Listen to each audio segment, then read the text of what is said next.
Well, there are three pieces in the show. This is the biggest piece. It's the one I'm sitting in right now, which is titled A Brief History of Aviation. And the genesis of it originally is from a cathedral in England called Bath Abbey, which was built in the 16th century, and which employs a kind of a vaulting in the ceiling called fan vaulting, which is only used in England. It's only used in about a dozen places in England. It was not very common, and probably because it's quite complex geometrically. The amazing thing is that the earliest example of it is from the 12th century.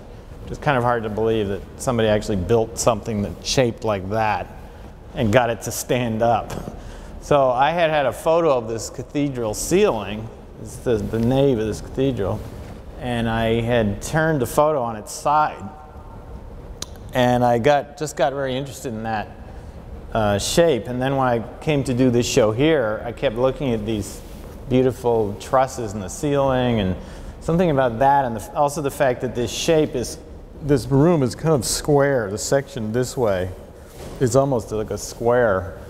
So I started thinking about maybe putting this form into this space and kind of a circle and a square thing. So I'm taking what is originally a structural thing and making it non-structural and doubling the whole thing up, obviously.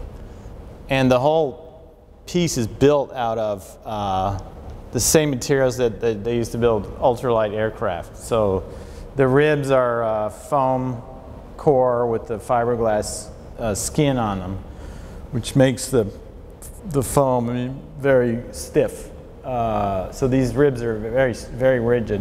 When you start working with these materials, everything's very flexible, and somehow you turn into this very stiff thing. It's sort of a magic trick, technological magic trick. And then they're skinned with this fabric, which is the exact same fabric they use on airplanes to cover wings and control surfaces, and it's glued on, and then you heat shrink it with an iron so it tightens up.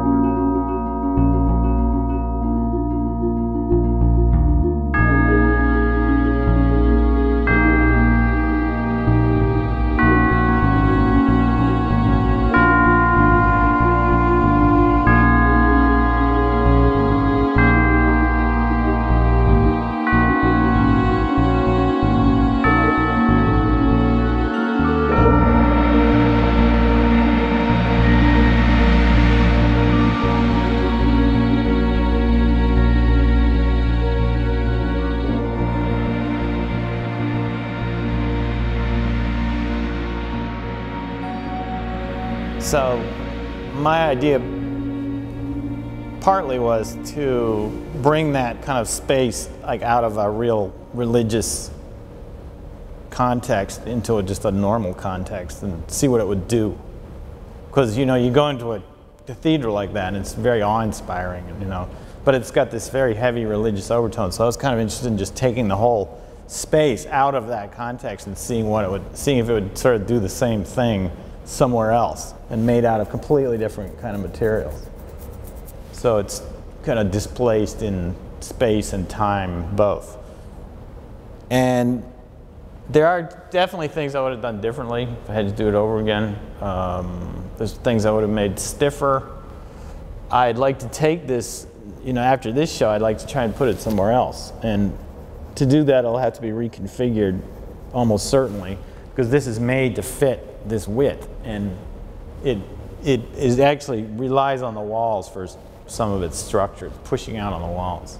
So it couldn't, in the form it's in right now, it could not be freestanding. However, if it was engineered a little bit differently, it could be freestanding. So that's something I'm going to be working on, when this show's over, and try and find somewhere else to put it. Oldest piece was made in 2008. It's called The Glorious 1st of June. The piece is entirely made out of carbon fiber epoxy resin, so it's extremely light. I've been working with these shapes for a few years, which is, I call it toroid. I'm not sure what other people call it, but it's the inside of a torus, which is a donut shape.